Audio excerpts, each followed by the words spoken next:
Satuan Tugas Operasi Damai Kartens menangkap jaringan pemasok senjata dan amunisi kepada kelompok kriminal bersenjata di Kampung Karubate, Distrik Muara, Kabupaten Puncak Jaya, Senin 29 September.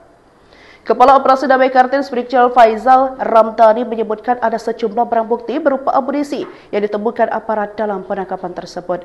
Dari tangan pelaku, kami menyita barang bukti berupa 6 butir amunisi kaliber 9, 2 butir amunisi kaliber 7, 4 butir amunisi kaliber 5, 1 tas lempang, 1 kantong plastik biru, 2 lembar daun pisang, serta 1 unit telegram genggam merek Tichco Spark. Kata Faizal dalam keterangan tertulis Selasa 30 September.